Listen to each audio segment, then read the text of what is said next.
All right. It says we're live. I'm so nervous right now. We're having a reloading chat. Reloading is so scary, but it's not because you were with us on Caliber Corner, episode number 130. How's everybody doing tonight?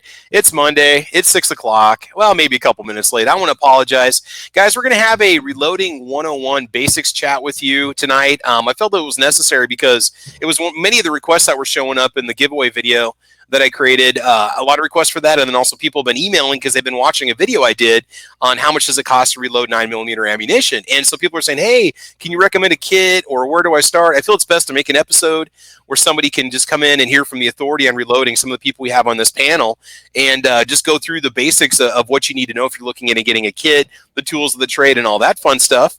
As you can see, we're not in the usual man cave. We are in our new location. Well, this is temporary. We'll eventually move to the other room. We're waiting for some furniture to show up. So the man cave is going to change locations a couple times. A quick reminder, tonight's episode is brought to you by SS Pawn in Lexington, Nebraska, right off the Interstate 80 exit. Guys, give SS Pawn a call. They will take care of your firearms needs. You take that exit for Lexington, Nebraska. It's just off to the right. Stop in there, say hello to Stan. They've been a longtime supporter of the channel, and they got you hooked up. All right, let's go ahead and let the panel introduce themselves, and we'll see who's joining us tonight, and then we're going to get started. We're going to get right into it. We got about 90 minutes. We've got a drawing we got to do before we get out of here. A lot of excitement for this evening. So, Squibload, what's going on, brother? Hey, good evening. Uh-huh. How you feeling, man? You ready for this? You got your coffee? It's the evening. It's not time for coffee. Coffee's in the morning. Oh my God, I've been drinking coffee all day. All right, well that's fine. So, Squib, you were with us for the first of 3 reloading chats that we did. We did like 6 hours of reloading chats 2 years ago on California. Yeah. We're going to try to sum up what we can in 90 minutes. Are you down for that? If we leave something out, we can always come back to it. That's why there's a comment section, right? People can ask you, well, what about this or what about that? We can always do a part 2. And just to let everybody know, this is not specific instructions on how to manufacture ammo or exactly step-by-step what to do. We're going to leave that up to you to research more of that information, but we're just here to show you the tools of the trade, give you some good suggestions, and guide you in the correct direction. There's a lot of great resources out there, a lot of wonderful groups you can join that'll bring you in, and you're going to find that the reloading community is a very warm, amiable group of people. All right, Calaveras 32 Special, what's going on? How's it going, man? Everything's going all right out here in California. I appreciate the invite. All right, cool. Excellent. And joining us from over out east, we've got the Kingpin. Kingpin, what's going on, man? How you doing? Doing mighty fine. Thanks for having me, Travis. Appreciate it. Good evening, everybody. Cool beans, man. All right. Okay, then also joining us, we got the Missouri Patriot. Missouri Patriot, go Tigers. Go Tigers, Missouri. Yeah. But you said you're from Kansas, so that just leaves me confused. Because aren't they like the Cats or something? The Wildcat? I don't know. They beat us every year. Come on now. The Jayhawks. Oh, I got you. Okay, I got you. Yeah. No, thanks for having me. I don't know really anything about reloading. I don't have enough time to get into it, so I'll probably just sit back and listen and maybe ask some questions. Excellent. No problem, man. No problem. It can be one of those things where we do not encourage you to run into it. It's something where you need to learn the tools of the trade before you do it. We want you to be as safe as possible. So, Missouri, you chime in with any questions you have, okay? You got a good crew on the panel tonight, and they're here to answer your questions, man. Hey, where did you get the Missouri Cup, by the way? My wife is a graduate of University of Missouri grad school, so we went there for her ceremony. She picked that up in the student store. Tell her I'm sorry. Yeah, we got that, and I think she might have a T-shirt, but I've hid that, so she doesn't know where it's at. So it's in one of the 70 boxes that's moving out here. I don't think she's going to get it back. So it's tough. It's a tough topic being Husker fans. Provided. It is. It really is, actually. So, God, sometimes it's just not. Anyway. All right. So thanks a lot for joining us, man. And the one, the only, Rich White. Rich, what's going on? How you doing, man? Hey, how's it going?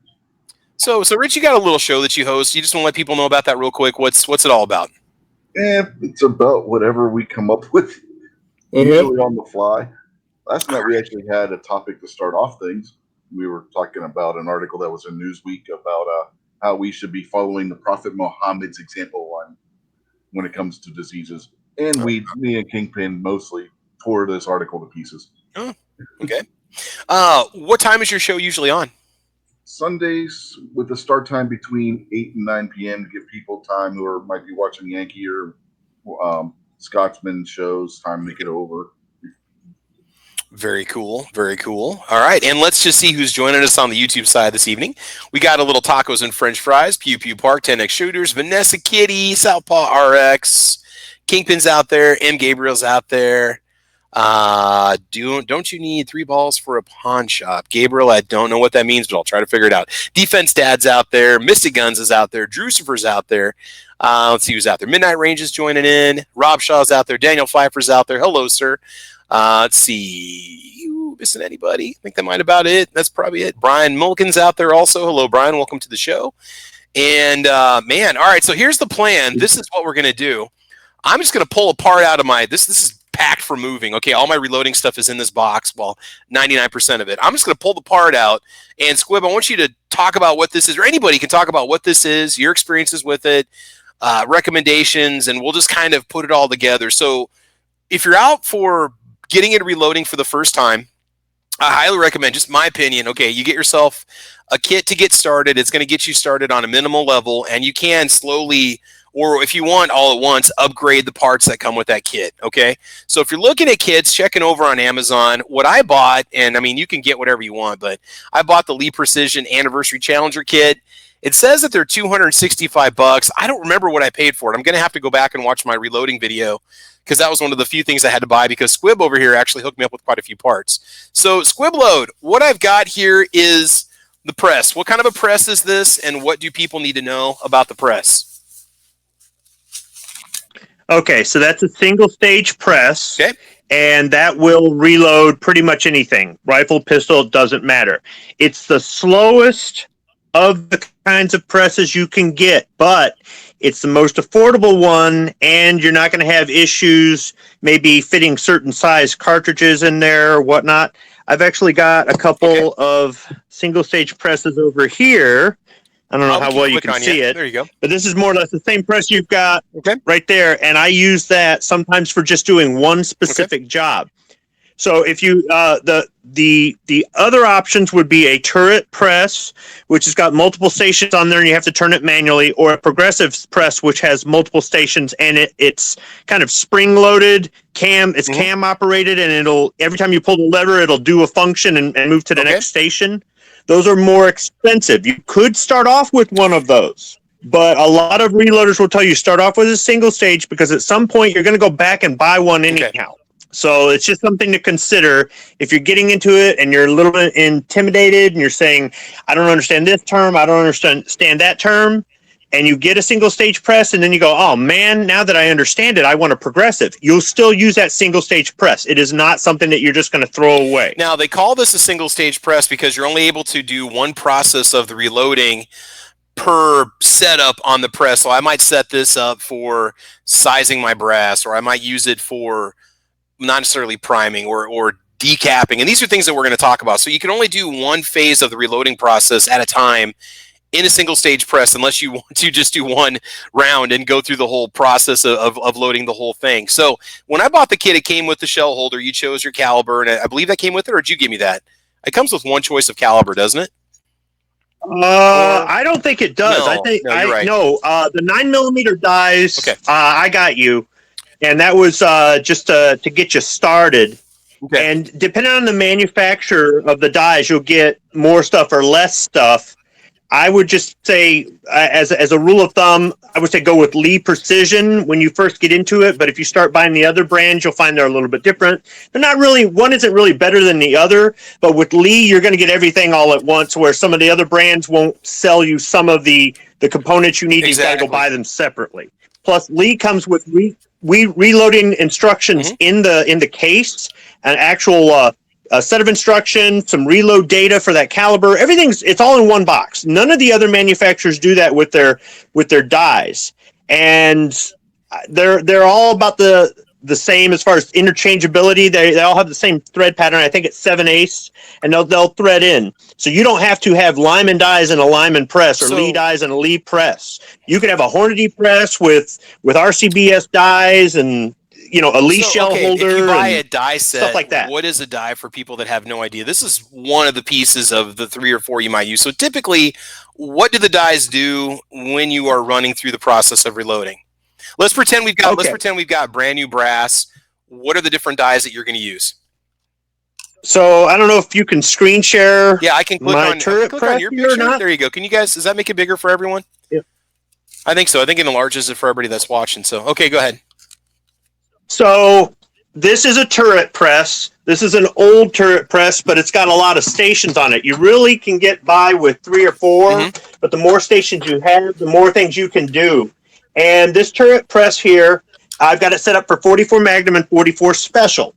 So each die does a different function. So the first die I would start off with is the decapping and resizing die. And I would take the case with the primer, and I'd slide it in the shell holder, raise it up, and you're supposed to lube it first, but I'm going to run this through dry. It'll be fine. And it'll pop out the primer, and it'll reshape the case. So the little primer fell out, and it reshaped the case. The next station will flare out the mouth. When I raise it up in there, it'll open the mouth up a little bit, because when you go to put the bullet in there, it's not going to fit. So you got to open up the mouth a little bit, and once you do that, now I just want then the everybody to bullet know the back. instruction manual that comes with the kit. It's going to tell you step by step how to set it up specifically for each step of the process. So it's going to tell you this is how you set up this particular die. These are the tolerances you need to know. So the way Squib is doing it, the way the dies are all set up, that's set to him, to his ammo. So you don't want to just screw it in there and start slamming rounds in there. You need to make sure that you follow the instructions. We're going to reiterate that the whole time we have this discussion. Yes, you want to double check everything, because if you screw it up, you're going to end up wasting stuff. You could have there are a lot of people that have talked to me. I'm so afraid to do it because I'm going to screw it up and the gun's going to blow up in my face. It's like no. Well, you got to watch your powder charge, which we'll get to in a second. But you could overcharge or undercharge it or something. But if you just take your time, and most importantly, in my experience, don't have any distractions. If you can't dedicate, say, like a 4-hour block with no interruptions, don't get started on it. Just don't. So you'll figure out how long it's going to take you to make whatever you want to make. As you get used to it, you'll go, oh, okay, this takes about this long. And the more expensive equipment can speed up the process. Yes. So what I have here is 2 of the 3 dies. I've got a 9mm set that you bought me, Squiblo. This is what you gave me when you guys came and stayed with us. And what are the different dies that come in a set? What do you typically get? I've got another one because I've actually got 2 presses. Okay, I think I've got one just for simply decapping, but yeah. But no, that's another single stage press, and you can do anything with that you can with the bigger press, except the bigger press will probably fit up to 50 BMG, whereas that will not. Yeah, this was simply purchased just for the process of popping out the primers, if I'm not mistaken. I think that's why I bought this one. Yeah, that one there, I've got one of those here, and I use it mostly for trimming cases. But that's what you can do. You can take that single stage press and use it for one process that you wouldn't normally do on every cartridge, and it pays for itself. So if you start off with a single stage and later on you go, oh man, I want something faster or more expensive or that can do more things, you're still going to use that single stage press. But each die does a different function, and you can see right there, that's the Lee kit. Now it's got all the dies you need. It's got a shell holder, it's got a powder scoop, and it's got instructions with reload data. None of the other manufacturers have all of that stuff in one. And Lee is American made. It's got a lifetime warranty, as far as I know. They honor their warranties, as far in my experience and the other reloaders I've talked to. Not that the stuff really wears out too much. And somebody might say, well, why don't you have all Lee dies? Well, because I wanted to buy a couple of the other brands to see if they were any better. And in my experience, they aren't. So if you just want to get something where it all comes together, go with Lee Precision. This isn't an endorsement. There's nothing wrong with Rcbs or any of the other brands. There really isn't. But they don't have a shell holder, or they don't have reload data, or they only put 2 dies in there, whereas the Lee set you can get 3 or 4. And not every cartridge requires you to go through 4 steps to make the complete cartridge, but the more stations you have and the more steps you do, the more precision it'll be. So certain types of rounds or certain types of cartridges, you can get away with only 2 or 3 steps, and other ones you're going to want, to do more than that for, I guess, like a more precision load, you could say. Yeah, we might talk more rifle loading, say next week, but this week we're just going to focus on. We talked about this ahead of time, pistol ammo, because that's kind of what people are looking for, what people are loading right now. Before you start any of this, you can get that kit. That's fine and dandy, but you need to get yourself a good reloading manual. I've got two. I've got a Lyman reloading manual, and I've got the Lee reloading manual. I actually bought this one used on Amazon, and I paid like half of the cover price on it. So this sucker right here has got the reload data for your ammo. It actually covers all the different tools that come in the kit that you buy. It explains how it works. It explains how they've been modified and updated. And this one is good through 2016, but I don't know if they've released a 2020 edition yet. So they're constantly adding as new calibers come out, they put the load data in there for you, and that's one of the things. And as the equipment changes, they update that information in this book. So again, we're not trying to push the Lee brand, but this is just what I went with because Squib hooked me up with a lot of Lee stuff. For beginners, I thought it was fantastic, and so that's what I went with. But you can go with any brand you want. They add new and they take away some of the old. That's for first time, gun buyers, for new reloaders. There's a good chance you're going to be loading more modern calibers, so they'll probably be in the latest books. If for some reason we have someone in the chat, which is very possible, that hey, maybe they're looking to reload for the first time and they inherited granddad's old firearm, and it's an old school, you might not be in the new books. You might have to go find a generation or two old book for it, just as a food for thought as well. We have a question from the chat. I want you guys to address this. I have no experience with it. I've seen their catalogs. They look fantastic. Dillon presses. Do you guys have any experience with Dillon at all? Dillon is a Cadillac. When you first start out driving, when you first get your driver's license, do you start off with a brand new Cadillac? No, you start off with a Chevy. Well, brand new Cadillac. Here's the thing. If you can get a Dillon press, if somebody gives you a Dillon press, or you can find one at a garage sale or a estate sale or gun show for a good price, absolutely jump on it. They have a lifetime warranty as well. It's American made. Ford Taurus right here. Ford Taurus. Yeah, right. Yeah, and that's just it. Chevy Malibu. When you start off driving, you're not going to drive an $80,000 Cadillac. You're going to drive a $20,000 Chevy. But when you get older and you're a better driver and your insurance rates come down and you can afford it, you can go get that $80,000 Cadillac. Now, if you want to just go and buy that right away, but when you total it, don't be so. If you get into reloading and you find out you don't like it, that Dillon press, you spend all that money on that Dillon press, or you go out and you buy the most expensive press you can, thinking you're going to buy skill, and it's not going to make you any more skilled than that single stage Lee press. It might work faster. It might give you something to brag about when your friends come over and they're going, man, I wish I could afford a Dillon. But it really isn't any better than some of the other brands as far as what it can do. Yeah. It is very fancy. And I one day I will have a Dillon press. I will have a Dillon press. But it's nothing. If you're a beginner, I wouldn't even mess with it. I just wouldn't. If you want to spend your money, go right ahead. But if you think you're going to go out and buy a Dillon Progressive, hook it to a bench, and in 5 minutes you're going to be making ammo, you probably don't have the mindset for reloading because you're trying to rush it. And if you rush it with reloading, that's where you make your mistakes. Watch a lot of videos on how to reload whatever caliber you want to do, so you get the specific tools that you're going to need to do it the right way, because it would suck to sit down and then it turns out you didn't buy the right kind of dye, or you didn't buy the right kind of gauge or whatnot, or the right kind of primers and powders. So Squid, we talked about the basics of the press. We've talked about the dyes, and again, the manuals explain how everything works. The kit that I got was under $300. And here's the thing. Reloading stuff sells really, really fast on Craigslist and Facebook and stuff like that. Well, I don't know about Facebook anymore, but Craigslist you can sell. I mean, reloading stuff, I'm always looking it up, and it's gone. People snatch it up because they're getting great prices on it. But if you want to get rid of it, if you don't think you want it, you can move it out pretty quick.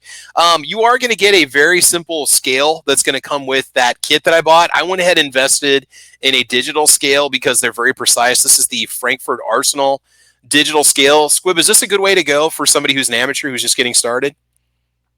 So the way it was explained to me by my friends who corrupted me and got me into reloading is you're going to want that beam scale as a backup in the event that your digital scale takes a crap. I've already had one digital scale take a crap. I bought a beam scale at first, and I remember how to use them from science class, but I did go back and read the instructions, and I have used it for reloading. But I prefer a digital scale because I'm just not an analog person. But I like having that beam scale, that manual beam scale there as a backup in the event that for some reason my digital scale goes out, or to verify sometimes against, even though you've got a test weight, all this other stuff, and you can simply just set it. You can zero it and just put a bullet, like this is a 240 grain bullet on there. If it reads 240, you know it's good. They give you this when you buy it. You get a calibration weight, 500 and 509. I don't know what the measurement is. I'll have to go back and read the manual. But they give you a calibration weight so that you'll know that it's zeroed and that it's ready to go. And they give you the manual. It's real easy to use.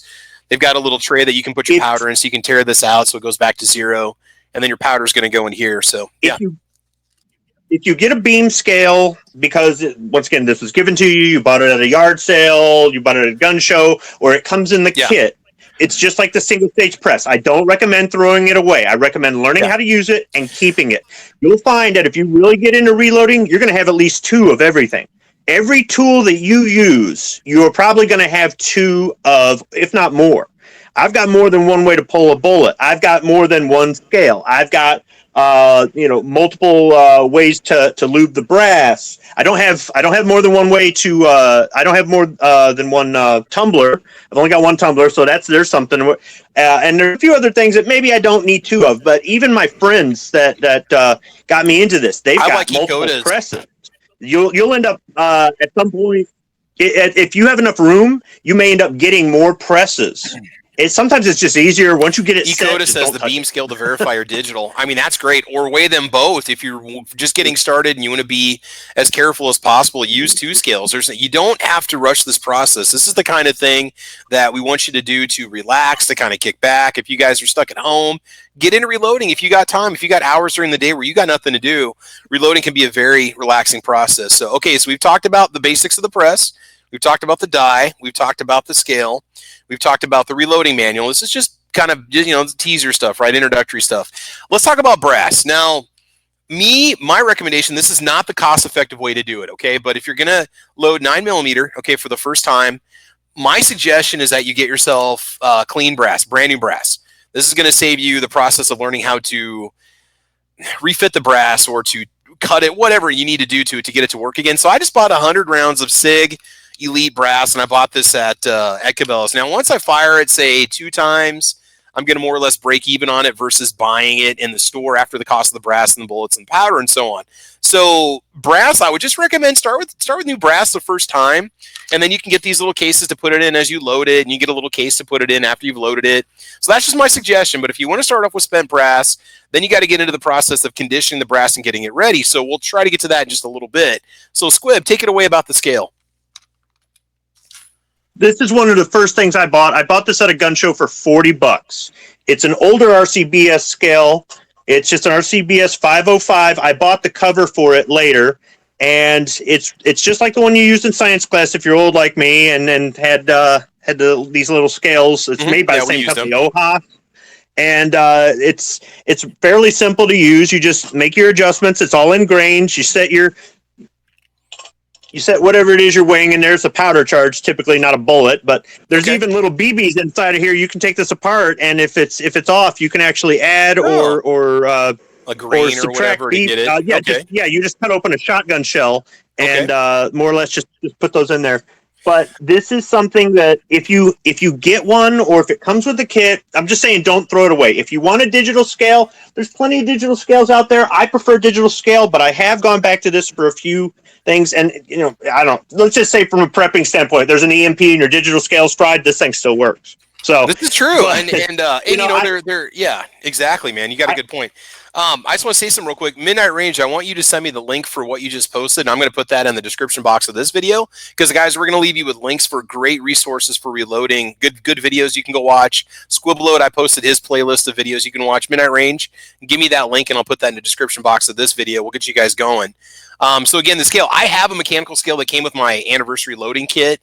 You'll get that also if you buy the kit. I just never put it together because I was just getting started when we had to move.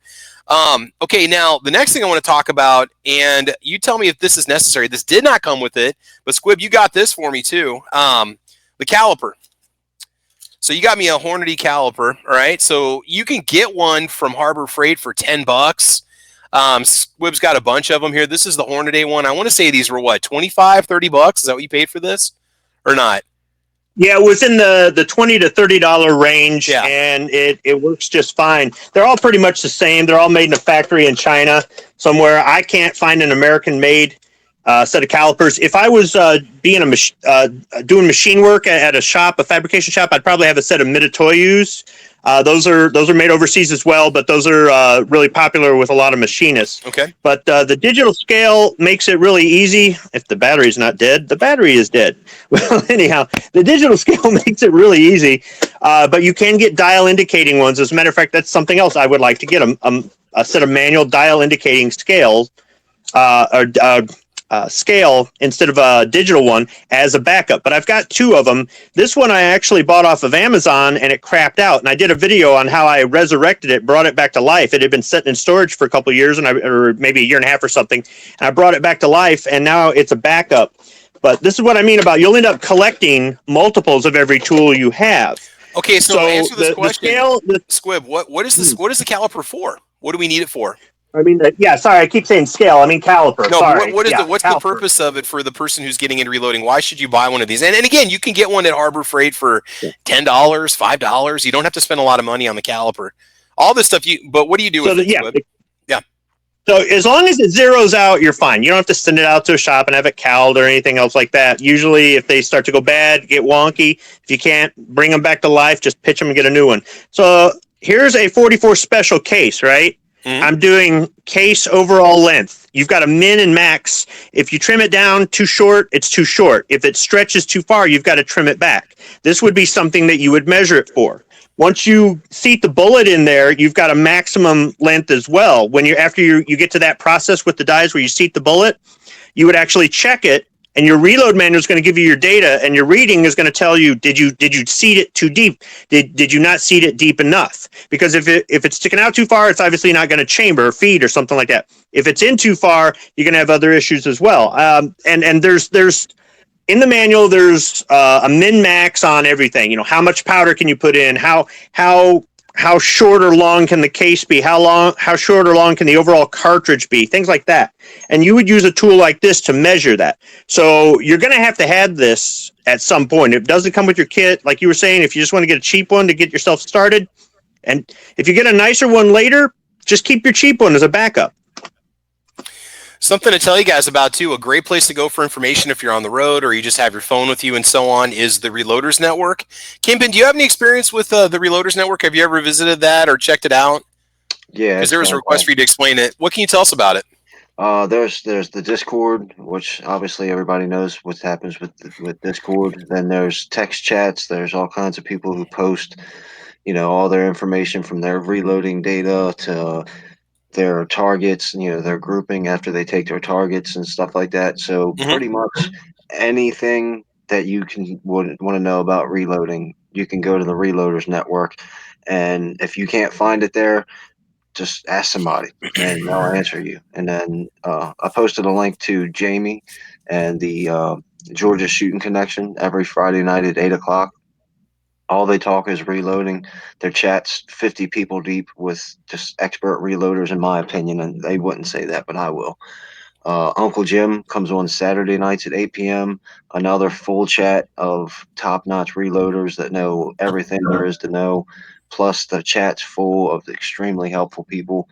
And all of those people make up the Reloaders Network, plus loads of bacon and a bunch of people. So those are three really great places to go if you're looking for reloading information. The one question I would have, and maybe it can't be answered, but say you could buy a bulk pack with everything that you need, just open the box and go for, say, 9mm. How much are you looking to spend?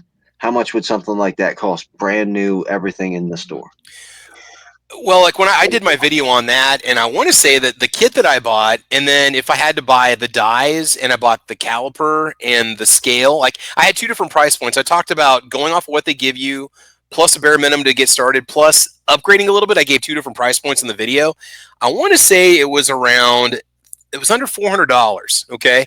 But now that's going to get you set up to reload. So all you got to do is add dies to change calibers. So I believe it was under $400. I'd have to go back and watch it. The kit itself is like $275 on Amazon, but it doesn't include a caliper or dies or a digital scale or a manual. So, I mean, you're looking at some expenses there too. Now, granted, you can use the beam scale that comes with it. You don't have to have a digital scale. The caliper you can get for $10 at Harbor Freight. And then obviously you're looking at bullets. If we're not talking bullets and brass and stuff like that, it's under $400. That's why I said it would take thousands of rounds to equal, to break even on the kit versus buying new. Well, now if you can even find 9mm, you're finding it at higher prices, or you can't even find it at all. So right now it's priceless having a reloading setup.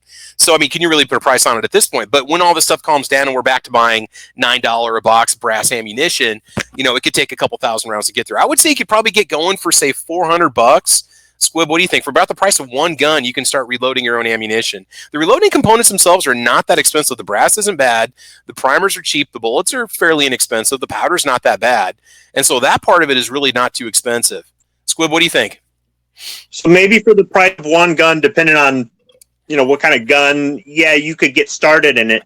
But if you're serious about it and you want to keep doing it, you will invest more into it. The thing is, you don't have to buy 2 of everything on day one. You don't even have to. I mean, getting a kit would be an easy way to get started. And if you don't like the stuff, like I said, just keep it and it'll be your backup, whatever. But if you wanted to get into this and you wanted to just dabble, you wanted to get a manual at first and then a brass tumbler and then maybe a press and then one set of dies, and you could buy this all a little at a time and get into it a little at a time. You could already have a couple thousand rounds of tumbled and deprimed brass before you have any powder primers or really a set of dies. If you were just trying to just get into it a little at a time because money was an issue or space was an issue or you just weren't sure. And so you can go one way or the other. You can buy one of these kits that has it's not going to have brass. It's not going to have bullets. It's not going to have primer. It's not going to have powder. And it may be missing a few things. Like if yours didn't come with a set of calipers, you may have to get that, or you may just right off the bat go, I'm just not using this. I'll just go buy a digital scale or something. But you will end up with more equipment over time. Even if you don't have a lot of space, you can put this stuff in boxes and stack it up and store it. You don't need a whole lot of space for this if you don't have it. You can spread this out over a whole garage if you want to. It's totally up to you. But yeah, if you were going to give up a gun, you could probably get into this. But just I don't want to have anybody have any illusions that if they really get into reloading, that using that first set that they bought will have them reloading 12 different calibers in large quantities for the rest of their life. I mean, technically you could, but as you start to do more, you're gonna invest more. Just to answer the question, Kingpin, looking back on my February 2019 video on reloading, with the Frankfurt digital scale, it came out to $371.49. I put grand total. So I don't know if that counted. If we're not, let's just not include bullets, brass, and primer. No, that's not included yet. $371.49. That would be with the dies, with the caliper, with the digital scale. $371.49, and then whatever you want to spend for bullets, powder, brass, and primers. The reason that I asked the question is because obviously we have the internet age and we have the secondhand market, which is huge. There's tons of secondhand stuff on. So if you're coming across a website where John Q. Public has got a box of reloading stuff for $100, just to get an idea that, hey, that box full of reloading stuff, that's a good price. If he's selling it for $1,000, well, move on to the next website. Just to give people an idea if they're searching on the used market for the Lee Precision Anniversary Challenger kit, which is what I bought, was $265, and that's before digital scale, before caliper, before reloading manual, which you can get the reloading information for free online. You don't have to buy the book, but I recommend it because it teaches you about the tools of the trade. But $265 minimum to get the all-in-one set, and that's going to include your primer device that you use for loading your primers. But yeah, that's what you're looking at. So just as kind of a rough idea, you can spend whatever you want, man. The sky's the limit when it comes to reloading equipment. So as is illustrated by the picture right here with Squib. Another good place to another place that you can also, if you're looking for the used market as well, estate sales. And if you can find they're selling up one big box and it's got a bunch of stuff in it, and there's some of the stuff in there that you don't need. Say it's you've already got 2 presses and you don't need a third or something for whatever reason. If you decide to get rid of it, which although I do agree that having extras is a good thing, there's also a lot of reloaders that are horse traders as well. That's like, okay, like I was given a big tub of old reloading equipment by somebody that doesn't use it anymore. I dug through, came across, casings for calibers I don't own, gave them to some, swapped them, with some buddies that, they could use it and they had stuff I needed. So we just traded across and this kind of thing. So that's where, as you get into it as well, don't be afraid to pick up, especially if it comes in a big used box like that. Don't be afraid to buy extras, and then either you'll get into reloading it later just because you have it. I know plenty of people that have done that as well. And you also can horse trade. Okay, Squib, take us through your powder dispensing tool that you have there. This is the one that comes, this is the same one that I got that came with my kit. You've already got it set up. Mine, unfortunately, is in pieces because I had to take it all apart because of the move. But to talk about this, what do we need to know about this powder dispenser? Some people don't like that one. Some people do. What do you recommend for using it? So the reason I got this was it was the least expensive one. It was the least, that's literally why I bought it. So you put the powder in, you make an adjustment, and this arm here that I'm blocking a shot with, lower, it dispenses the powder.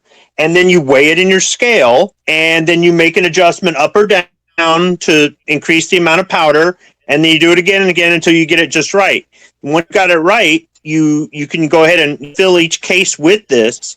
And every so many, it's up to you, every 5, every 10, every 100, whatever it is you want, you're going to want to double check, just throw a charge and weigh it just to make sure it hasn't gone off. Now, with some of these, the shape of the powder, they have different shape. Look at them underneath a magnifying glass. They have different shapes. Certain shapes don't measure as well as other shapes. So that could be a problem where you're having inconsistencies. Other shapes, they stay consistent. You are using weight, but it's actually volume that you're making with that weight. So it's a little bit wonky sometimes when you're doing certain kinds of reloads. This one, I just simply took a scrap piece of Delrin plastic and anchored it to it. It comes with a stand. You could take a 2x4, 2x6. You could anchor it to your table. You can mount these in some dies. They've got powder throwing dies that you would put on your press, and you can either pull a chain and dump it in there, or you can have it set up if it's a progressive, where part of the mechanism that does each station will actually dump the powder in there. So there are a lot of different options. You could literally just pour the powder in a little pan on your scale and weigh each charge and dump each charge manually into each case. And I do that for my hunting ammunition. Some competitive shooters will do that for their rounds when they're in a contest or something, is they will measure each one manually. And it's really simple. I mean, you simply just, here, take some powder, right? I'm going to do this quick and messy. The scale would be on. You would have your little pan in there. You'd already have it zeroed. You dump your powder in, and then you would simply just take a funnel and put it on the case and dump it in there, and it'll be in there. Now, you can use a metal funnel. You can use a plastic funnel. There's different brands. This funnel right here for a lot of different cases because it's the way it's shaped. You could even stick it right in here, and it'll dump it right in there. So there's different ways that you could dump the powder into the case. So if you didn't have a powder measure, throwing powder everywhere. If you didn't have a powder measure, you didn't want to spend the money or whatnot, you could literally, with a scale and a funnel, you could do each one by hand if you wanted to. And I mean, these aren't that expensive. This particular kind is caliber specific. They do sell some with adapters on there. You can just plug different size adapter in there, or you can buy a kit with multiple funnels in there.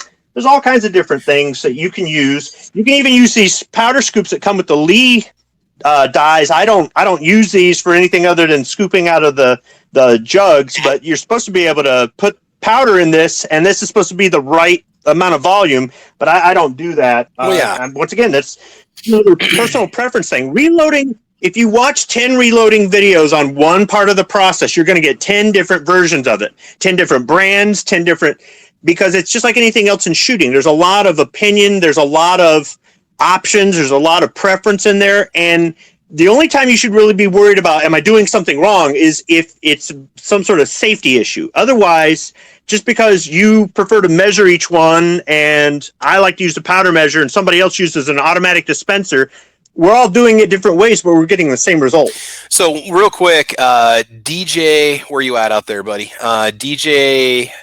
DJ Neota 1 Xbox One says, how difficult is this for someone with no experience? Well, this is where you want to start educating yourself. You can start watching videos from the company that makes the kits, and they show you how every single tool functions that comes with the kit.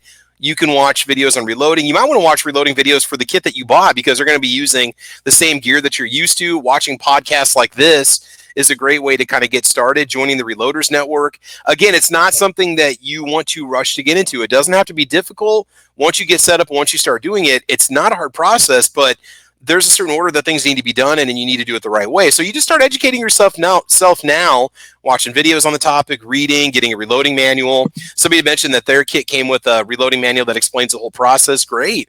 If you get that with it, it's not hard to do. You just got to pay attention to what you're doing, understand the tools of the trade, ask a lot of questions, say in the forums at the Reloaders Network, and you're good, or the Reloading Network, and you're good to go. So, that would be essentially to get started. Okay, so Squib, let's move on then. The next little tool we're going to run into, and this actually came with the Lee kit. This is pretty slick. The priming tool, what you're going to use with your primers. Yeah, go ahead. That question, I get asked that question all the time. I've got an answer that might be different than yours. If somebody asks me that question, my answer is always the same. It is this. If you can do a brake job on your car, in your driveway, or in your garage, you can reload ammunition. So if you don't have the mechanical inclination or basic knowledge of tools to do a brake job on your own, not with somebody else, but you know how to safely jack up the car and support it and take the wheel off and take the caliper off. And I'm not talking about necessarily, flaring new brake lines. I'm just talking about changing the pads and rotors and maybe bearings or something like that. If you can do that, you can reload ammunition. So if you say, nope, I can't do that at all, I am not mechanically inclined, then more than likely you are not going to, I'm not saying, I guess I shouldn't say can't, because that's really all in your mind. You can do whatever you want. It's how bad you want it. If you don't have the mechanical inclination to do a brake job on your own in the driveway, you're probably going to have a real difficult time with it. That's fair enough. That's one way to do so. I've never changed pads before. I've helped my friends work on their cars. I've helped them with their brakes, and I understand tools. And I've worked on vehicles before, but you got a good point. But for somebody who doesn't know, watch the videos. Just say to yourself, is this something I really want to get into? Do I get this? Do I understand how these basic tools work? If you do, then work yourself up through the next step. So, Dusty One. In the chat, it sounds like a question, but it might be a statement, but it's actually very relevant. He says, over or wrong powder is the largest danger. My question to go along with that, which was kind of where I would go, is undercharging and overcharging, the dangers in both. What's the obviously you could talk forever about it, but if you could just go real quick into the dangerous things about an undercharged round and then the dangerous things about an overcharged round. Yeah, we'll talk primers and powder here in a second. So Squib, what do you think about them? I don't know how to answer it, but you might have some experience with it before. So what would you say? And this is why we tell you that you want to measure and measure and measure again to make sure that you're not putting too much powder in the case. But Squib, what would you say? There's a reason I've got the screen name I've got. I picked that for myself to make fun of myself because when I first got into reloading, I got a squib load and I destroyed a barrel. Now, it didn't blow up the gun. The gun still works. I ended up getting a new barrel for it. It didn't cause any permanent damage to the gun other than the replacement of a barrel. But it had multiple squibs, and it was a mistake I made because I was reloading when I was distracted. I kept getting called away from the reload bench. Dad, I need this. Honey, I need that. And I literally walked away from cases that I thought had powder in them, and they didn't. And because the 45 case, you don't put very much powder in there at all. There's literally a shadow cast, and you can't, unless you shine a light down in there, you can't tell if there's powder in there. You don't fill a 45 AARP up all the way. You put a very little bit of powder in there. So if you stop while you're filling powder on something like that, where you cannot visually see it sticking out through the top of the case, then you could end up with a similar issue as me. And because of that, I decided I would pick that as my screen name when I got into doing the whole YouTube thing. And it was a lesson learned. And that's where I learned, don't let anything distract you. If you cannot give all of your time to this while you're loading, while you're setting, I mean, you might be able to tumble some brass or do a couple other things and not have to worry about it. But when you actually get to where you're putting in the primers and putting in the powder and all this other stuff, if you're going to have distractions, don't. Just do it another day.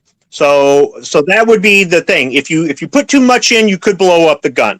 If you put too little in, you could jam bullets down the gun. And then when you do put one that's got a full charge in there, and there's already 2 or 3 bullets already in the barrel, then you could blow up the gun again. Yes. Yeah. Ghost Shadow says important part of reloading is attention to detail. Undercharging can also blow up a gun more likely. With rifle rounds, can get powder burned too fast and create a pressure spike. And a lot of people say, well, it's reasons like this that I don't want to get into reloading. If you are careful, meticulous about how you do it and you pay attention, you're going to be fine. Okay.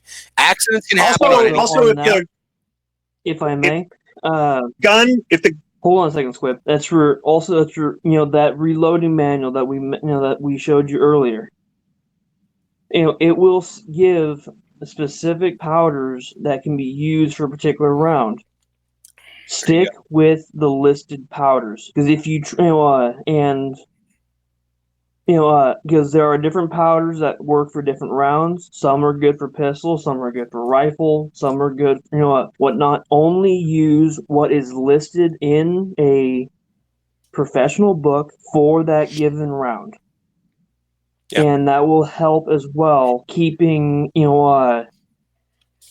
that powder amount in a safe area, because you have verified data for that. Yeah. Okay, Squib, let's talk about the priming tool. What is a priming tool? How does it work? What do you need to know? Because you get one with the Lee kit. You also get shell holders for multiple calibers, which is kind of nice because they save you some money. And they've redesigned this. So if you buy an older version of this, it does not look the same as this. First things first, be very, very careful with primers. They are... you don't want to drop them, okay? You want to be very careful when you load them. Pay attention to the manual when they tell you how to use this. Follow the directions, all right? So talking about mine is disassembled right now. I've taken it apart because obviously of the packing and so on. But you do get this when you get your Lee kit. And there's other companies that make these priming tools. Some people don't like these. But, I don't have any experience with it yet. But this is what I'm going to try to do as I load my first rounds of 9mm. So, Squib, what would you say on the priming tool? There's a couple different kinds. You can prime on a press. You can prime off press. Okay. The off press, it's going to be by hand tool, or it's going to be something like this auto bench prime. More or less, you put primers in a tray. You put the tray in. Okay. Yeah, you got that little bench primer. Case. Yeah.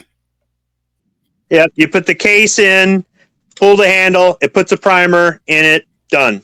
And the hand tool works a lot like this. You just squeeze it, does that. I've heard some people say that if you got arthritis, you ain't gonna like the hand tool. So that's off bench priming. On bench priming, for example, here I've got a priming arm on this turret press. So this little arm right here, you put a little primer in here, and when you bring the case down, you actually put it in the slot, and when you bring it down like this, it'll jam it into the bottom of the case. And then you would pull it out, so you would actually get 2 or 3 functions out of one stroke on the press. On the single stage press, like what you've got, I don't have. Do I have any out? Yeah, I've got. So here's a pair of them. They're brand new. One for large primer, one for small primer, and you actually just put them in the side here.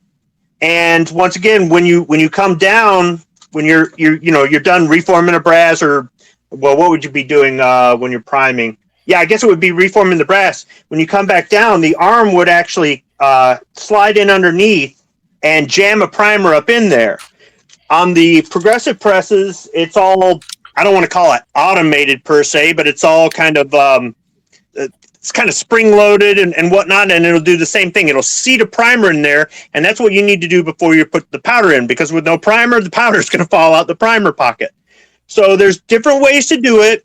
As long as you got at least one way, you're good to go. But I recommend having multiple ways, because I've broke these primer arms on presses before. That's why I got a new set of these that I haven't even opened up yet. And doing them by hand, like this actually, if I can take this out, This piece right here, this wears out all the time. There's little plastic springs in here. I keep extras. If this breaks, what am I going to do? Well, I've got 2 other ways to insert primers if this breaks. Typically, I keep spare parts for everything, but that's something I learned over time. Matter of fact, I got some extras over there in a tray on my reload bench.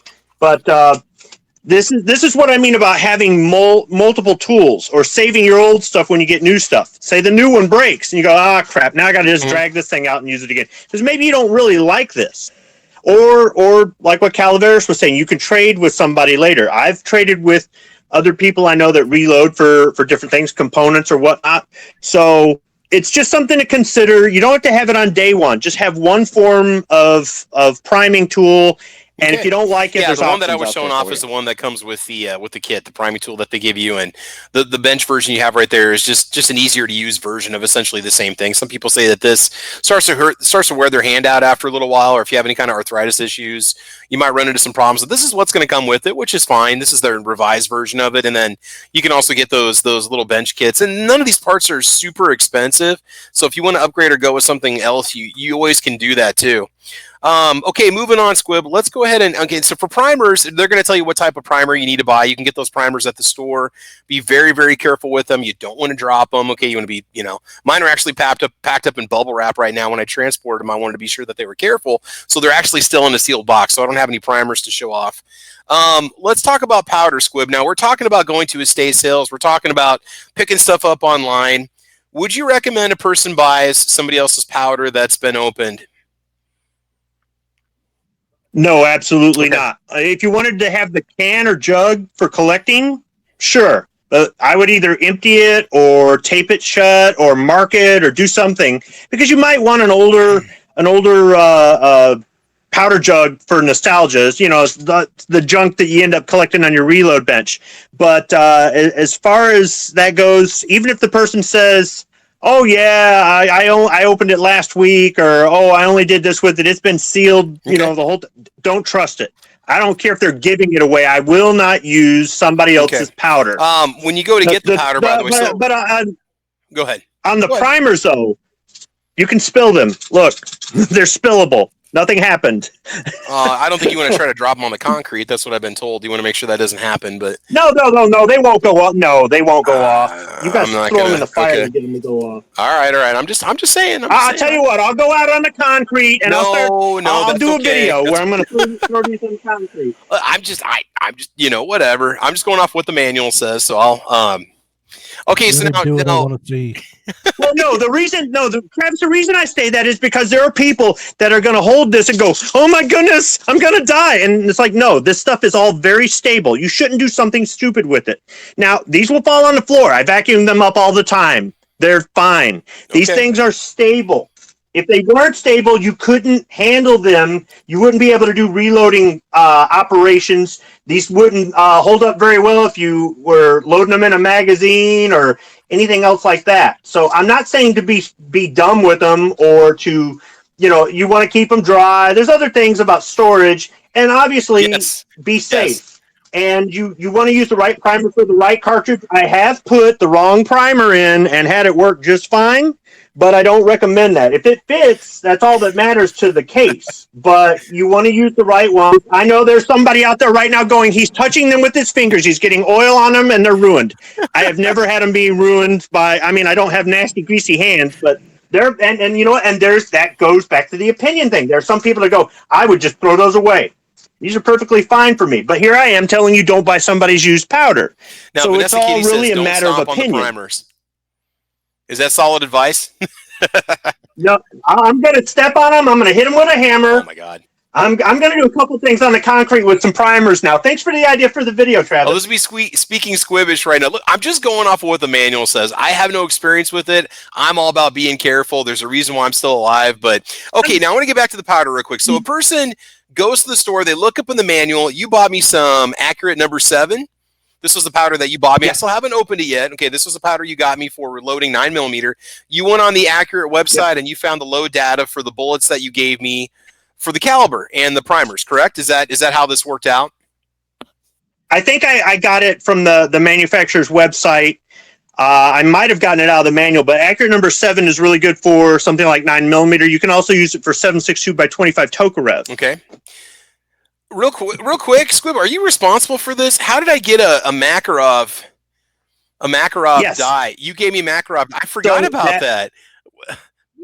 But look at it, it's not the entire 9x18 kit. It's just one die. Yes. It's a resizing die. Yes.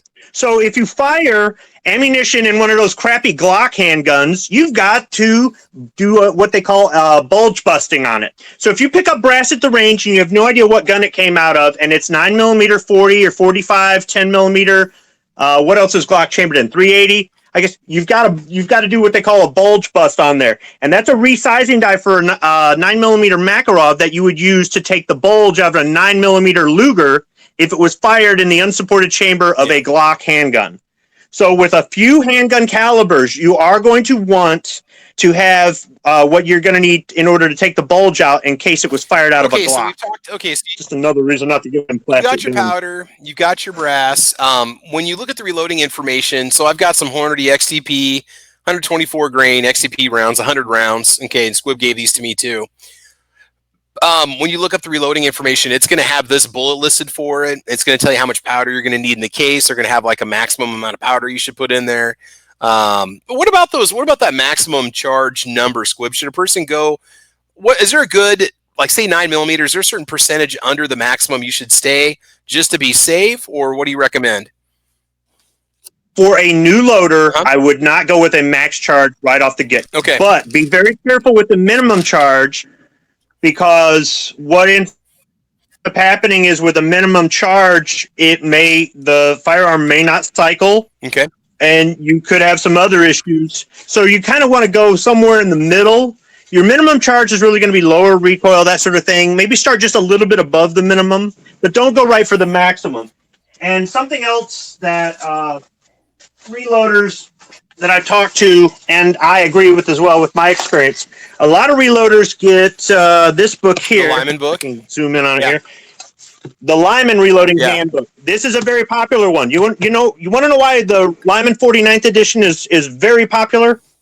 Because it's the cheapest book. That's why it's very popular. So everybody I talk to, and in my experience I've noticed this too, it's very conservative. The minimum powder charges in here are very weak. You may have a gun that doesn't cycle if you use their minimum data. So now the other manuals that I've looked in, I haven't had that issue.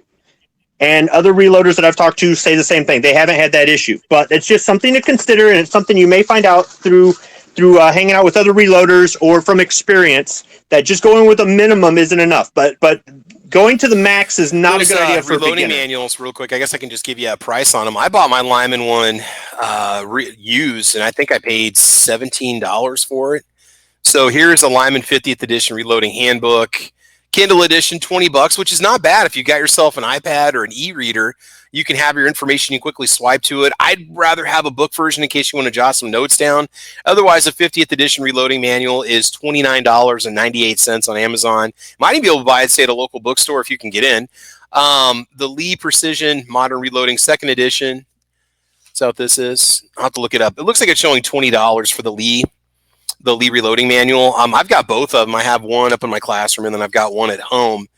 So let me look and see what this one goes for. But I would highly recommend you get one, because when you start reading into it, that's really going to help you decide if this is something you want to get into, and you start reading about the different tools that are required for reloading. I'm not showing the 2020 edition. Okay, maybe there's no 2021 out, but I think I paid $20 for my copy, so you don't have to spend a lot of money on it if you don't want to. But again, you can get the reloading information. There's plenty of free resources out there that you can use where you don't have to break the bank to get into this whole process. Okay, so we've talked a little bit about bullets, brass. We've talked about primers. We've showed off some of the basic tools. The scale, I'm just making sure we don't miss anything. Talking about dies, presses. A person, okay, you fire your brass. Let's say you start off with new brass, okay?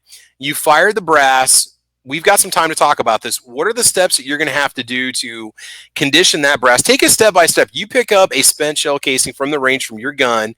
Step by step, Squib or anybody else on the panel chime in. What do you have to do to prepare that case to be reused? What do you need to know?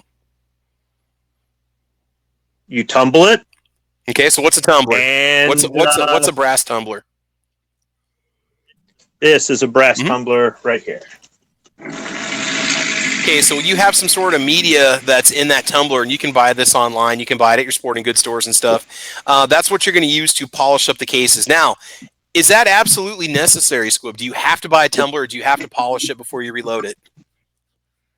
No, you could reload them dirty. You could end up with some feeding issues, and they're just going to look like crap if they've been laying around. They're not your, like if you shot brand new brass that day and you're okay with some of the scorch marks you get or this, that, and the other, and you went and reloaded them later, as long as they were stored properly, you're going to have like tarnish on them, but they'll still cycle. Mm-hmm.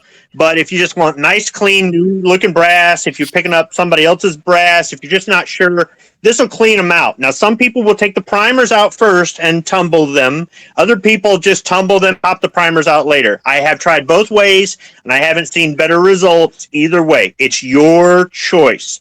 It's your opinion. Other people have wet tumblers. I don't have a wet tumbler. In my opinion, they're messy.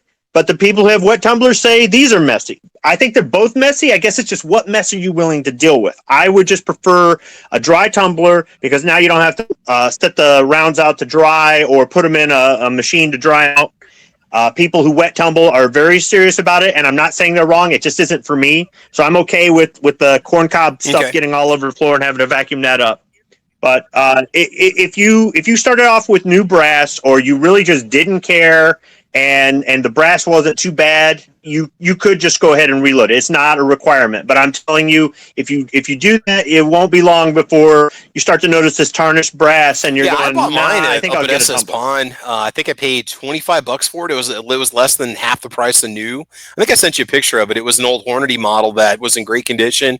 That is currently packed up, so I don't have it out right now. But I do have a garage, so I'll be able to do this stuff eventually.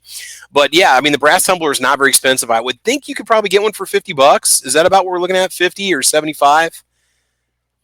Honestly, I can't remember what I paid for this one. I got it from Mid-South Shooter Supply. It's the first thing I ever bought from them, and it came in a kit. So you get this big device here that you dump the brass and the filter media in, and it'll separate it. It's a sifter, and you also get a little bottle of polish. And you get a little bit of corncob media in the kit. So you get everything you need to start cleaning brass right away. When this runs out or your media runs out, you're going to have to buy some more. Mm-hmm. As far as a wet system, I can't recommend anything for a wet system, but I'm sure there's 1,000 videos out there on them. Yeah, Frankfurt Arsenal offers an entry level, says quick and easy case tumbler, okay, $49.99, and that's something that you might want to get, say, a month or two after you get into reloading, gather up enough brass where you can justify, picking that up, and then you can get your polishing media. They sell corncob media, 4.5 pounds for $19.99. Yeah, there's a lot of different options if you want to get one of those. You can go. The one that I have was the Hornady M1 case tumbler. I think I've got the earlier version of it, and that's $79, but I paid $25 for it. And that might be something you could pick up, say, at a garage sale or an estate sale and so on. So again, you just kind of hunt around for stuff when you get it. I've literally taken years acquiring the stuff that I need to get started in, and it's been Squibber, coming up on 3 years since you guys stopped out. Has it been 3 years or 2? This will be the 3rd year, right? Since you guys came out to Nebraska. Yeah, it'll be 3 years in August. Yeah. Okay.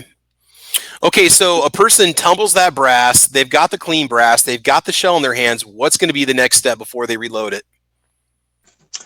Well, you're going to want to lube the case before you run it through dyes. Now, there's some opinion on that as well. Because if you have carbide dyes, which cost more, you don't have to lube the case. If you use steel dyes, which cost less, then you've got to you should lube the case. So spend the money and get the carbide. You might just say, well, then I'll just. Yes. Well, somebody might say, I'll just buy all carbide dyes. That's great. Not every caliber is sold in a carbide dye, so you might have a little bit of trouble with that. Whether I'm using carbide or not, because I've got both in different caliber, I just lube them all, and I just don't care. And some people might go, well, that's just a way. That's the way I do it. Also, you do it the way you do it. Talking about with the case lube, that's where if you have a straight wall cartridge, which I think Squid might have more in front of him that he can show to show what that means. Straight wall cartridge, some say you can get away without lubing them, versus a lot of people say you should.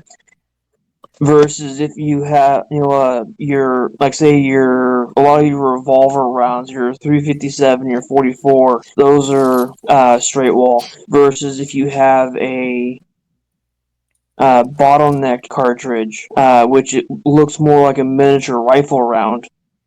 Those also, the bottlenecks are often, need lubrication more than a straight wall. But as Squib said, getting in the habit of just lubing everything, then you don't have to worry about it. That's not going to cause a bottleneck cartridge. That's not going to cause a buildup on those carbide dies if you've got lube on there. I've never had a problem with it. Okay. Here's a bottleneck. Here's a straight wall. And people say that these are harder to reload than these, but I don't see a difference. And somebody goes, "Well, there's one more step." So, I still have to this day not figured out how this is harder to do than this. But maybe it's just the way I think, or maybe I got into it the way I got into it. I never read that part in the book, so I don't know any better. The wax that you're showing off here, I got a tube of the Lee wax. I think that came with my kit, and then you said that you prefer the stuff you got. I got the exact same stuff that you're showing off there. The little disc of Imperial, that one right there. Yes. What's this cost? How much does this cost? So. I can't remember, but this is my go-to, and some of my friends prefer this one. It's on Amazon or any like Midway USA or Brownells or whatever. But you simply just take some of the paste and apply it to this pad, and you take the case and you roll it on there. Now it's ready to go into the die, and it won't get jammed up in there. Now, if you don't like paste, you can spray it on. Here's some from Lehigh Defense. And you just spray it on the case. Okay. If you want to go real cheap, really cheap on this, see if I've got it over here. Lanolin. That's all it really is. It's lanolin. So if you want to go buy lanolin, you've got case lube. So there's all kinds of different brands out there. There's all kinds of different things that you can use. Just like for tumbling, you put polish in with your media for tumbling. There's all kinds of different polishes that you can use. They're different prices, and you can buy them. Some stuff only comes in little bottles. Some stuff you can buy in bulk. Mm-hmm. But whether you want to use a paste, a wax, or a spray, it's out there. So what I use typically is the wax, but I use spray sometimes when I'm just doing a couple of them. I don't feel like busting this whole thing out. It's just easier that way. The spray is the most expensive. Okay, so you've gone through that process. You've got it. So then after that, you're essentially ready to go through the steps we talked about, the primer prep, the powder, and then obviously seating the bullet. And again, you using your rotary presser, it's going to be a lot easier for your average person to do so. Right, and this is something where one of my friends that got me into reloading sold me his old Spartan turret press. Okay, this thing's as old as me. So here's a shell holder. You put the shell holder in the press, and they all pretty much go in the same way. You slide the case in the shell holder, and then you go to each station for each job. So, after you would flare it out, you would put powder in there, and you could have a die for putting powder in, or you can put it in off the press. I do it off the press. And then the next thing, you would put the bullet in and seat it. Then, if you want to crimp it, I've got crimping dies. I even have a die here that I can use to pull the bullet out if I screw it up and I need to take the bullet out. Okay, that's something we should talk about real quick. And redo it. You got me this. So what is this now? I know what it is, but you tell everybody because somebody might see this in the reloading aisle. What is this for? That's a kinetic bullet puller. Okay. And it's more or less a hammer. And you put the cartridge in there and you hit it up against a block of wood. I simply just use like an old 2x4 or something like that. You don't need to hit it up against. I mean, I suppose you could hit it up against concrete or something. I wouldn't hit it on the bench. No. Yeah, I mean, this is plastic. This is plastic, but it's a lot more durable than what it looks.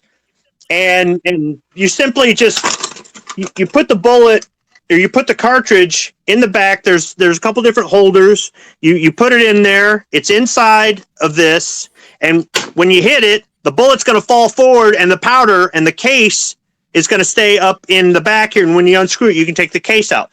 Now, you only have to do that when you screw something up and you got to go back and redo it. Or say you pick up some at the range and they've got a primer strike, and you say, well, I can salvage the bullet and the brass. So, you pop out the old primer, you dump the powder, but you save the brass and the bullet. You can use this, and you can get components that way. So it's one way to do it. There's a die that you can put in your press that'll do it. I don't know if there's a third way. The only ways I'm aware of, but this from RCBS and Cabela's, they're in green. They're probably made in the same factory. They are American made, and they do work. They work pretty good. What if you've got RCBS dies and a Hornady press? Do you have to buy an adapter to make those dies work in the press? Because somebody might be like, "Oh, well, they don't have the Lee." I've got a Hornady press, and I've got a Lee die, and I've got an RCBS this and that. What do you need to know about the mix and match of the parts?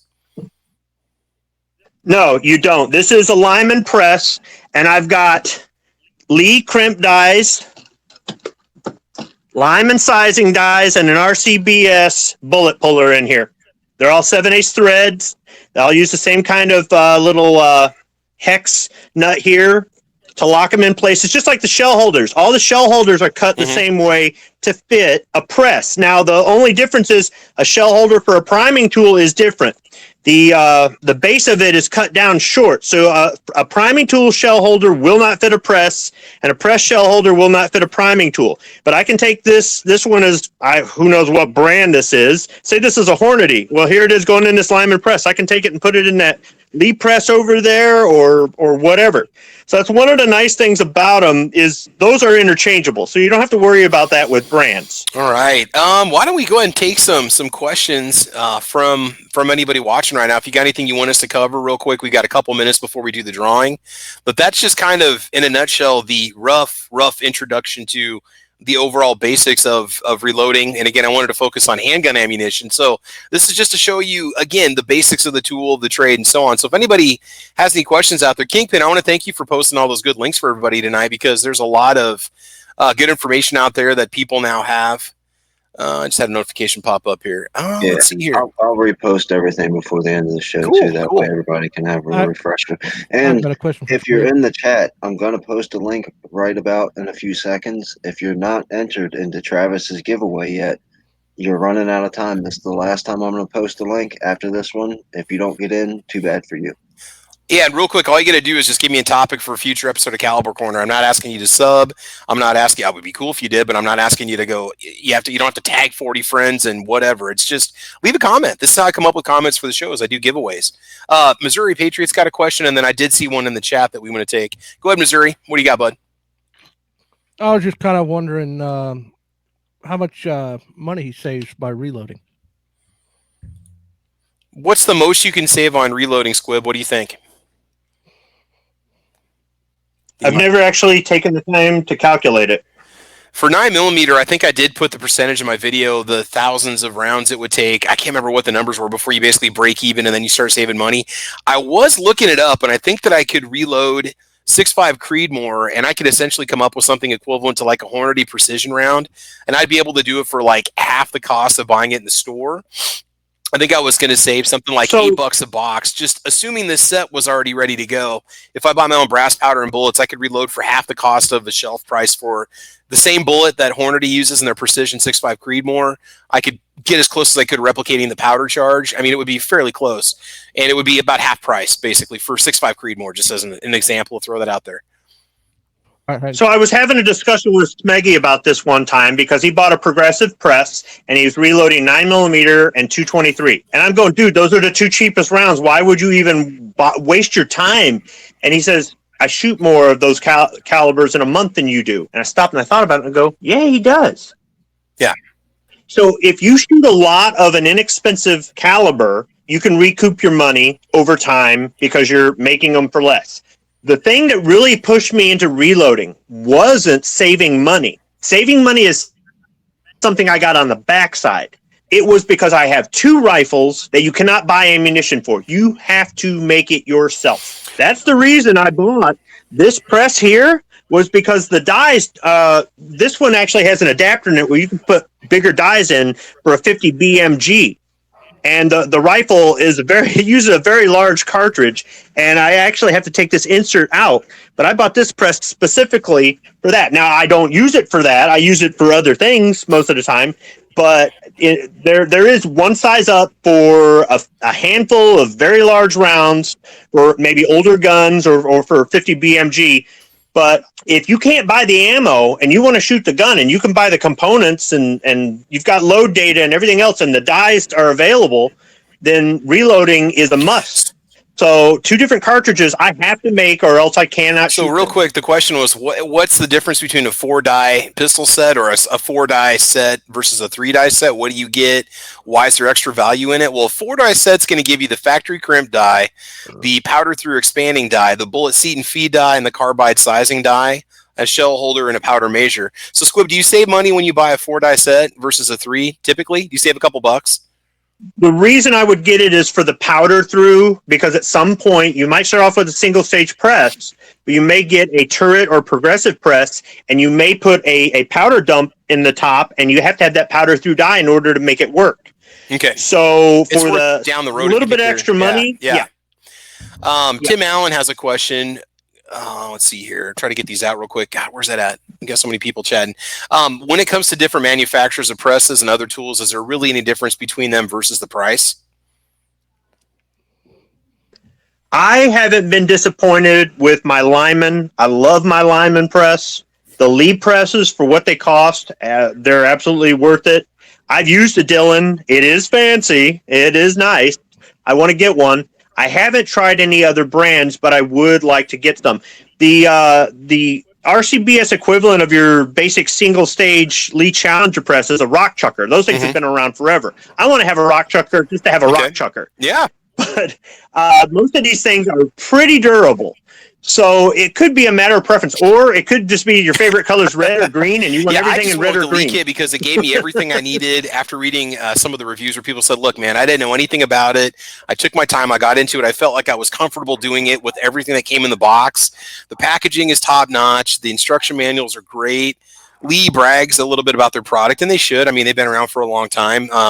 But they talk about saying that their product is superior, their product is the best, they've got the best warranties and this and that. So, I mean, that's what kind of wrangled me into the Lee setup. And then Squib uses a lot of Lee stuff, so that's kind of what made me seal the deal. Where's this other question? Oh, Tread? I think Lee dies, not necessarily their presses or their priming tools or anything else. Lee dies are more user-friendly. Read the instructions in a set of Lee dies and then look at some of the competitors. Their instructions, it almost seems like there's a few extra steps, or this is a little wonky. And I got to tell you, with Lee dies, like if you break a decapping pin, it's very easy and cheap to replace. Whereas with some of the competitors, it's a little bit more work. They're always out of stock, stuff like that. So I would say go with Lee dies whenever possible, and then everything else, I would say, hey, do whatever you want. But at the end of the day, it's yours, and it's your money to spend. I bought a set of Hornady dies just to see if they were any better, and I said no, but they're not bad. I bought RCBS because RCBS has got the bullet puller die, and the other companies don't. So I've got some of their stuff. There's a few other brands I'd like to buy somewhere down the road and try out. My Bulge Buster kit for 40 Smith & Wesson is, I think it's Forster, and that's the only thing I have by that company. So Shred says on 99% of the dies, they will fit in any press. One exception is the Dillon Square DLB press. So watch out for that if you go that route, that you might have issues. You might be proprietary with the dies. A couple more questions real quick. What's the difference between a Lee factory crimp die and other brands? Is factory crimp just a name Lee uses? Squib, what do you think? Yes. Okay. Yes. And as far as doing a crimp, you can do a roll crimp or you can do a taper crimp. With a factory crimp die, it's going to do, I believe it's a roll crimp, and it's really easy. It's easy to set. Out of the 3 brands I've tried doing crimps, the Lee factory crimp die is just easy. So that's why I would recommend it. Now, question is, Patrick Pew Pew says, is 270 Winchester worth it to reload? I'll tell you what, looking at 6.5 Creedmoor, what I could produce for rounds, the cost versus buying it in the store, I think it's definitely going to be 50% of the cost for me. Now, 270 depends. Really. What kind of a round are you loading? Do you want to get into precision? Are you just doing some kind of ball ammo? Right. Go ahead, Missouri. I miss you. Maybe he was chatting in the background. But I would say if you shoot enough 270, or you want to get into custom tailoring your own rounds, or you look at what it would cost you, just look at the cost of the bullets, look at the cost of the powder, look at the cost of the brass and the primers, add it all up and divide it by, whatever, and you can see what your cost per round is going to be, and then compare that to what a box of that ammo is going to cost you, and you start to see where the savings comes in. I would say it's even more, obviously, in your rifle rounds. Okay, go ahead, Squib. Oh, can I have my another thing chat too going? Is you can kind of Missouri, what's that? Oh, I don't know if you guys, I was on the phone. I don't know if you guys could hear me or not. Oh, I heard a dog barking in the background, but Oh yeah. Okay. Now we're good. Okay, go ahead, Squib.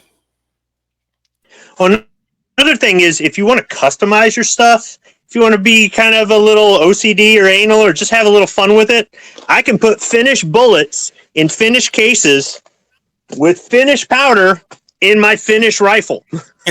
I don't think I have finished primers, but I've got everything else is from Finland, and I can put it in my finished rifle if I want to. So that's something that you might not necessarily be able to do. Yes, Lapua doesn't make ammunition, but you may not be able to get that particular ammunition, or you're trying to replicate an old military load or something like that. So it's just some of the fun things you can do with reloading. Says thoughts on using a sonic cleaner compared to a tumbler for cleaning your brass. I want one, but it's also because it can double for cleaning things like gun parts, guns, or I could stick a carburetor in there or something else. I've never actually used one. I've seen them used. I don't know about as far as how messy the cleanup is, but once again, you've got to dry it out. If you're using some sort of dry cleaning solvent or something that is going to, if you let it set in the air, it's going to evaporate fairly quickly, I suppose. But if you're using something else that you're going to have to heat this up or put it in some sort of a dryer or if you're willing to deal with that, then I guess it's okay. But if you get one of the smaller cleaners that are more affordable, and you can only put like 100 or 500 cases in there, you may not be able to put, say, a gun or maybe nothing more than a small handgun in there. And what if you wanted to just stick a whole rifle in there? So really it's what you're willing to spend is, I think, what you're going to get out of it, because it has more uses than just reloading. Now, Patrick Keefe says that 270 reloading would be for hunting precision. Patrick, it depends on how much precision shooting you're planning on doing. If you're going to do 25 rounds a week or 50 rounds a week going out to the range, then yeah, you might want to look into just doing the reloading yourself. Again, add up the total cost of the powder that you want to buy, the bullets, the brass, the primers, divided by your costs, and then you can see what your cost per round is going to be, and then price a box of precision ammo at your local sporting goods store or mom and pop gun store, and then that's going to give you an idea as to what you're looking at. And I mean, like in Nebraska during deer season, the ammunition 243, 270 is pretty slim on the shelves, unless you want to order it online or make a trip. For us, it was like an 80-mile round trip to Cabela's. So I mean, it can be hard at certain times of the year to get ammunition. So I'm just saying that's something I've run into before. Let's see. Southpaw has a question. How many times can you or have you reloaded the same brass? In my experience, I don't think I've ever reloaded the same piece of brass more than 6 times, only because I haven't reloaded it more than 6 times, not necessarily because of a failure. I've had some that I've damaged during the reload process. I mean, I can show you one right here. I screwed this one up right here. Oops. So that's no good anymore. Mm-hmm. But I've heard of people reloading brass as many as 40 times. I've also heard of people loading them to max charge or above max charge and only getting a few loads out of them and actually having them split. You visually inspect each one as you're going through the process, and if you see damage, you're just going to scrap it. Right, I was just going to say that as well about, if you're loading to max or close to, as well as your higher pressure, rounds are going to be harder on brass than your lower pressure. Mm-hmm. So, example for someone who's less experienced, your 223 Remington falls into the high pressure category. Yeah. We're going to take one more question, then we're going to go ahead and have the drawing here, and I don't know how to answer this one. Squib, is the crimping dye needed, or is it just mostly to make it look nicer?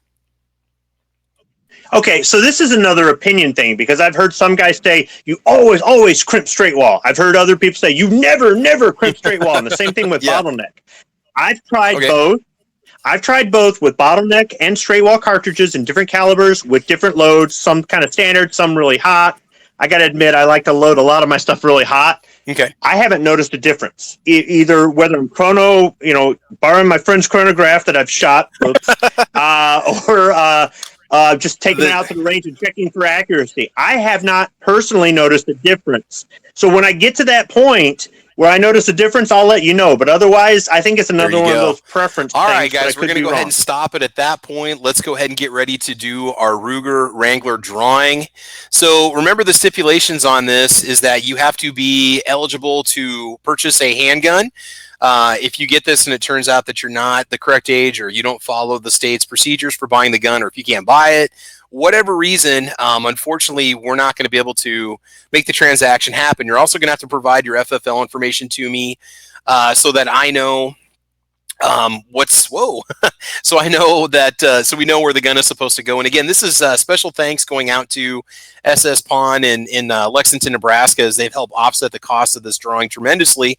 And guys, give Stan a call. Again, that's the 308-746-7700. And SS Pawn will take care of you. So I'm not sure if Stan's out there this evening or not, but we're going to go ahead and do this. So what will happen is whoever the winner is, I'm going to email you. You need to email me back your contact info and your FFL, and then we will go ahead and see what we can do about making the transfer happen. Remember, this drawing is not eligible to people up in Minnesota because of their alloy gun laws and whatnot. We cannot ship this to Minnesota. So if you're a Minnesota resident, you're going to have to be void of this one. I don't know. I think we're gonna have to pass on Alaska and Hawaii. I apologize, guys, just because of the shipping costs and so on. So we're gonna shoot for the continental 48 states on this one. I hate making stipulations, but that's how it's gonna happen. If you're in a state where you can't receive it, I'll talk to you and we're gonna see what we can do. Okay, I can't make any promises, but hopefully whoever receives it is gonna be an eligible recipient. So what I'm gonna do, are you guys seeing this okay? I'm gonna go over to my drawing video. I'm going to go ahead and copy the link for the video, and it's not going to let you, if you posted more than one comment, it is not going to allow you to be entered more than once, okay? Because I responded to a lot of people in the 224 Valkyrie video, giveaway video, and I ended up winning, I think, the drawing, and then we did it again, and then Rich ended up getting it. So if you've put 5 or 6 comments in there, it's only going to take you one time. I have it set up to filter it out. So guys, you tell me, can you see this on the screen now? Is this there for you? Panel, you guys seeing this? It's there. Yes, sir. It's there, okay, because I want to make sure everybody can see. I'm going to refresh the page, so this is legit. So enter the YouTube video URL. Okay, we're going to go and post that in there. Okay, it's going to filter the duplicate users. It's not going to filter the comments based on a specific text. I can't talk tonight, so we're going to go ahead and get the YouTube comments. I don't know if I have to do that or not. There's 152 unique commenters. You've got a 1 in 152 chance of winning. That's pretty dang good odds if you ask me. You're telling me there's a chance? Yes, 1 in 152. That's way better than Powerball, man. So what's going to happen here is I'm going to hit start, and it's going to pick one person from the comments. Now, if it turns out that this person cannot receive the firearm, we will probably end up doing this drawing. So if you're like, well, I put it up there, but I didn't mean to. Now, it's also going to show your comment, and I pretty much left every comment up there. There were a few comments where it was like, well, I probably shouldn't leave it because it's not really contributing to the topic, but if you left a comment, I mean, I want to include everybody that I can. So here we go, guys. We're going to see who the winner is. The winner of the Ruger Wrangler, courtesy of SS Pawn and Travis P11, is Matthias.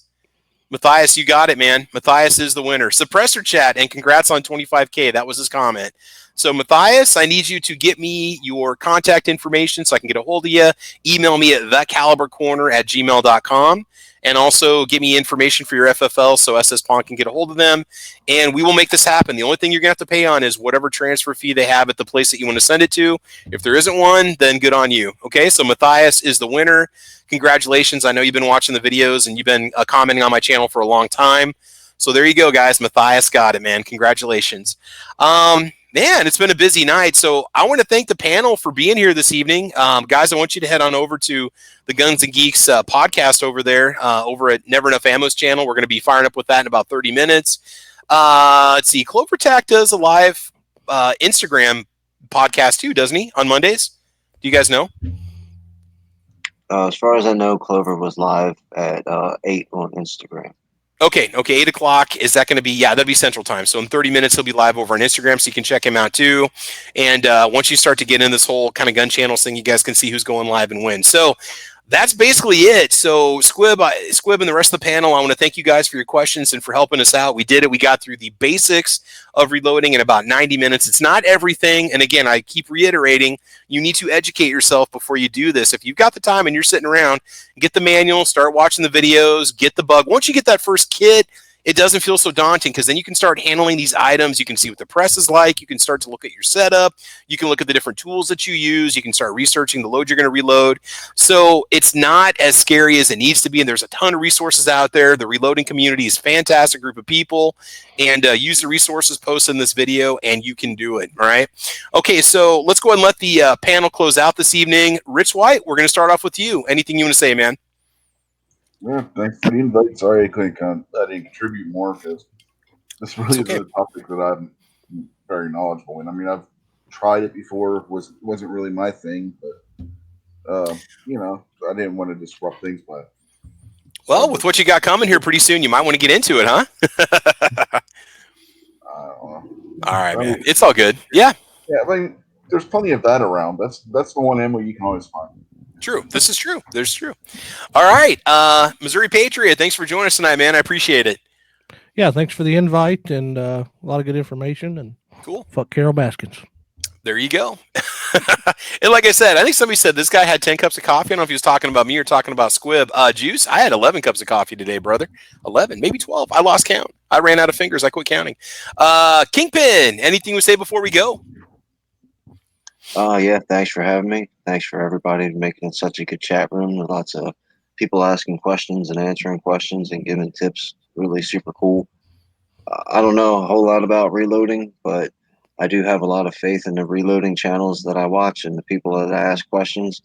And I've never, ever, ever heard one single reloader ever say, don't buy a manual. All of them say the first thing you want to do is get a manual. So if you're not going to buy a manual, don't reload. That's the only tip that I can give you.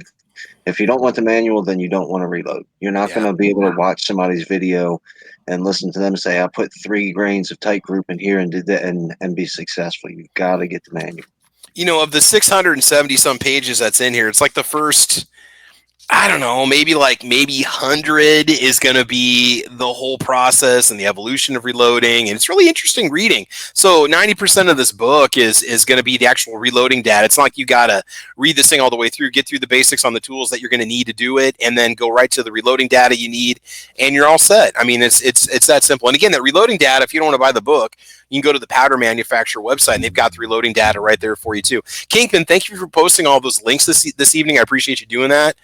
Keeping people informed and getting them all that information, because that's stuff I wouldn't want to keep up with during these podcasts. So thank you. My pleasure, man. Glad I can help. Cool. All right, Calvaris, anything you would say before we go, man?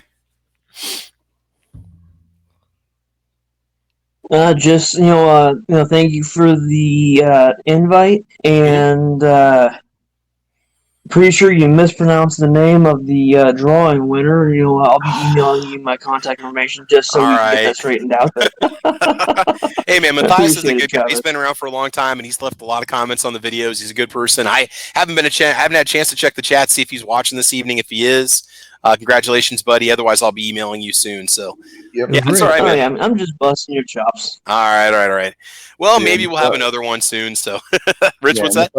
Matthias is out there. He won. Sweet. Good. Awesome. Excellent. All right. And last but not least, the almighty Squib Load. Squib, anything you would say before we go? Yeah, don't ever take advice on reloading from a guy whose handle is Squib Load. I mean, really? Live and learn, I mean, you only lose that one finger once, and then after that, to turn this off, right? I mean, you know what? That's what I'm talking about. Yeah. I mean, seriously, everybody learns once. You got 9 more chances to make a mistake, right? Just kidding. All right. So I'd like to make a suggestion for those of us who are being told that our job is not essential and we're furloughed and we're at home and we're trying to practice social distancing. If you are binge watching on YouTube and you're interested in getting into reloading, even if you don't buy the stuff right now, even if you can't get a hold of it until after this is over, so you've got it for next time, or next time there's a election, or next time there's some other reason there's an ammo shortage, or for that time that you do get that rifle or handgun where it's really expensive for the ammo, or you want to make up your own hunting load, or whatever it is. If you're binge watching Reload videos and you have questions, there's a comment section. Go in there, ask the question. Reloaders, or like anybody else in the firearm community, we love to talk about what we do. So people will answer questions. Now, some people may not get back to you right away. They may be one of these people that's working 100 zillion hours because their job is essential and are on mandatory overtime. So please bear with anybody, especially if they haven't put videos out in a while. But if you are at home binge watching YouTube, you are interested in the reloading thing, you see something, you don't understand what it is, you might actually inspire that person to make another video where they go into maybe a little bit more in depth. They may go ahead and explain it from your point of view that they didn't consider when they made that video. For those of you out there who don't create videos and maybe haven't been on the other side of the camera. So it's just a little something to think about while we're all at home trying to do our best to follow whatever order is in our state. Exactly. All right. And so let's see who was joining us tonight. We had a really good crowd. Thank you guys for watching. We had Tread out there with lots of good information for people. Thank you very much, Tread. Guy that comments, Kingpin, Matthias out there. Matthias, you're welcome, buddy. Thanks for supporting the channel. Dusty One, Tacos and French Fries, Constitutional Republican in the house. Patrick Pew Pew's watching tonight. New York Outcast out there. Mad Sexy, Kingpin, Jason Stewart, Tim Allen, Guy that comments, Scott Hillbilly, Morgan, Kentucky. All right, right on, brother. Rob Shaw's out there too. Pink Panther 69, Tim Allen. Let's see here. Midnight Range, I think, was out there tonight. Guy that comments, the juice is going crazy this evening, man. Go Shadow in the house. Let's see. Hopefully I didn't miss anybody. Dex Leo 2 is out there too.